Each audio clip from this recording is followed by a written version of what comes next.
حضرت عبداللہ ابن عباس رضی اللہ تعالیٰ عنہما مدینہ منورہ سے مکہ مکرمہ تشریف لائے۔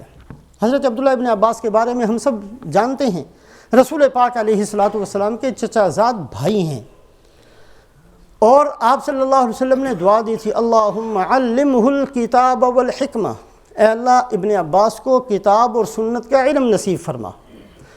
آپ کی موجودگی میں فتویٰ دیا کرتے، بڑے بڑے صحابہ حضرت عمر رضی اللہ تعالیٰ عنہ کے بچوں کے برابر تھے، بڑے بڑے صحابہ نے، حضرت عمر رضی اللہ تعالیٰ عنہ کی عادت تھی کہ ان کو اپنے پاس بٹھاتے۔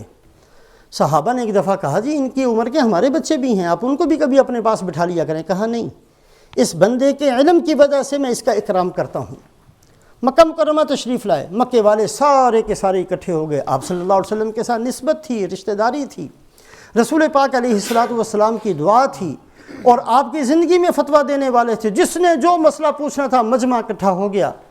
حضرت عبداللہ ابن عباس نے کیا فرمایا؟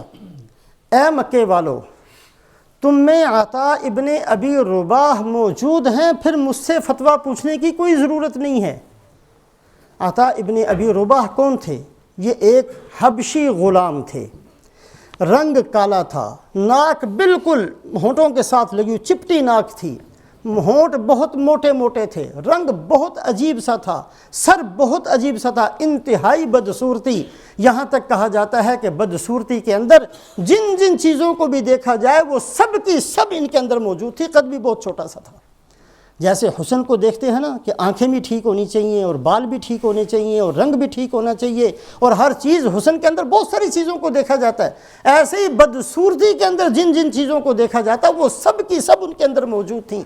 حضرت عبداللہ ابن عباس نے فرمایا کہ اے مکے والو، عطا ابن ابی رباح کے ہوتے ہوئے مجھ سے فتویٰ پوچھنے کی ضرورت نہیں ہے۔ یہ تھا مطلب حضرت علی رضی اللہ تعالیٰ عنہ کے ارشاد کا کہ کبھی بھی یہ نہ دیکھنا کہ جس سے ہم دین پوچھ رہے ہیں اس کی شکل کیسی ہے، یہ نہ سوچنا کہ اس کا خاندان کون سا ہے، یہ نہ کہنا کبھی بھی کہ میں تو ملینئر ہوں اور وہ کنگال آدمی ہے، میں اس کی بات کیوں سنوں، یہ نہ کبھی کہنا، اس کے علم کو دیکھ لینا، اگر کوئی آدمی صاحب علم ہے اس کی بات کو قبول کر لینا۔ یہ تھا حضرت علی رضی اللہ تعالیٰ عنہ کے ارشاد کا مطلب کہ جو وہ فرما رہے ہیں اس کو دیکھنا، اس کی ذات کو نہ دیکھنا۔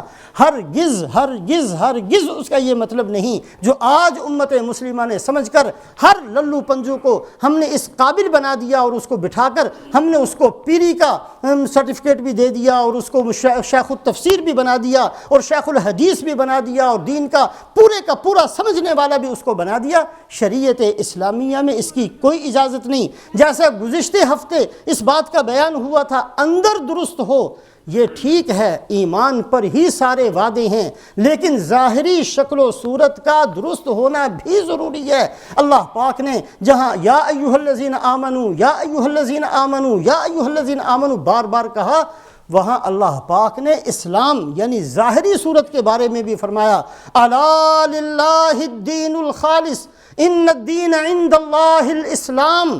یاد رکھنا، اللہ کے نزدیک خالص دین چاہیے، اور اللہ کے نزدیک کیا ہے دین؟ اللہ کے نزدیک دین اسلام کا نام ہے۔ ظاہری شکل و صورت، ظاہری لباس ٹھیک ہو، ظاہری طور پر احکامات کی پابندی ہو، اس کا نام اسلام ہے۔ اللہ کے نزدیک دین اسلام کا نام ہے، ایمان کا نام نہیں ہے۔ اور دوسری جگہ فرمایا یا ایھا الذین آمنوا ادخلوا فی السلم کافہ، اے ایمان والو پورے اسلام میں داخل ہو جانا، ایک چیز بھی ظاہری طور پر تمہارے اندر سے نکلی ہوئی نہ ہو۔ ایک جگہ فرمایا وَمَن يَبْتَغِ غَيْرَ الْإِسْلَامِ دِينًا فَلَن يُقْبَلَ مِنْهُ، اگر کوئی آدمی ظاہری جو اللہ کے احکامات ہیں ان کو چھوڑ کر کوئی طریقہ زندگی لے کر آئے گا، ہرگز اللہ اس کو قبول نہیں فرمائیں گے۔ اور اللہ کے نبی صلی اللہ علیہ وسلم نے جو دعا سکھائی، کبھی غور کیا ہے اس پر؟ مردہ سامنے رکھا ہوا ہے، ہم لوگ سب کے سب نماز جنازہ پڑھتے ہیں، کیا کہتے ہیں اس میں؟ اللہم من احییتہ منا فاحیہ علی الاسلام ومن توفیتہ منا فتوفہ علی الایمان۔ اے اللہ جب تک ہماری زندگی موجود ہو ظاہری دین پر چلنے والا ہمیں بنا دے۔ ظاہری دین نماز ہے، روزہ ہے، لباس ہے، شکل و صورت ہے، ظاہری طور پر صدقہ کرنا ہے، ظاہری طور پر حج عمرہ کرنا ہے، ظاہری دین کے احکامات، جن احکامات کا تعلق جسم کے ساتھ ہے، اے اللہ اس پر ہمیں قائم رکھ۔ وَمَن تَوَفَّيْتَهُ مِنَّا فَتَوَفَّهُ عَلَى الْإِيمَانِ، اور جس دن ہمارا سانس نکل رہا ہو اس دن اس اسلام کے ساتھ ایمان بھی مکمل طریقے سے ہمیں نصیب فرما۔ تو ظاہری طور پر اپنے آپ کو درست کرنا، ظاہری طور پر اپنی اصلاح کرنا، یہ ہماری سب کی ذمہ داری ہے۔ اس چوتھی جماعت اور چوتھے طبقے کے ساتھ اللہ پاک کا معاملہ یہ ہے کہ اللہ رب العزت نے ایسے بندوں کے ساتھ، اللہ پاک ہدایت کا فیصلہ فرماتے ہیں ان لوگوں کے ساتھ جو ظاہری دین بھی اور باطنی دین بھی دونوں کو سامنے رکھ کر اپنی زندگی گزاریں، اور ایسے لوگ جو صرف اندر درست ہو کے رٹ تو لگا لیتے ہیں لیکن ظاہری دین کو اختیار نہیں کرتے۔ اللہ پاک کا نظام یہی ہے کہ ان کا شمار انہی 72 فرقوں میں سے کسی ایک فرقے کے ساتھ کر دیتے ہیں۔ اللہ ہم سب کی حفاظت فرمائے، پورے دین پر چلنے کی ہمیں توفیق نصیب فرمائے۔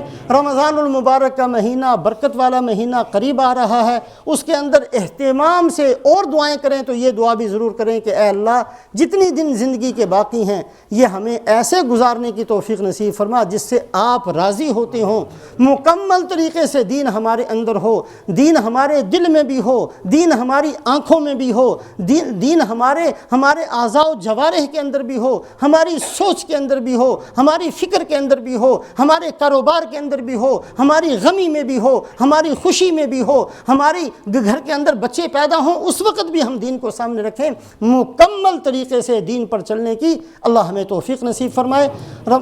شعبان کے روزوں کے بارے میں عام طور پر لوگ پوچھا کرتے ہیں، اس بات کو سامنے رکھیں کہ رسول پاک علیہ السلام کی عادت شریفہ بہت کثرت سے نفلی روزے رکھنے کی تھی، اور حضرت صدیقہ فرماتی ہیں کہ رمضان المبارک کے علاوہ سب سے زیادہ جس مہینے میں آپ نے روزے رکھے ہیں وہ شعبان کا مہینہ تھا۔ شعبان کے مہینے کو آپ نے فرمایا کہ یہ میرا مہینہ ہے، بہت کثرت سے روزے رکھے۔ یہ چیز کہیں ثابت نہیں ہے کہ صرف 15ویں شعبان کا روزہ رکھا جائے۔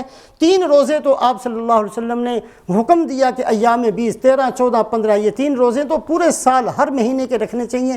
بہرحال شعبان کے اندر کثرت سے روزوں کا اہتمام کرنا چاہیے، نہ ہو تو کم سے کم 13، 14، 15 ایام 20 کے ضرور روزے رکھیں۔ 15 تاریخ اتوار والے دن ہوگی اور 15ویں رات کل شام کو، یعنی ہفتہ اور اتوار کی درمیانی رات ہوگی۔ اللہ ہم سب کو عمل کی توفیق نصیب فرمائے۔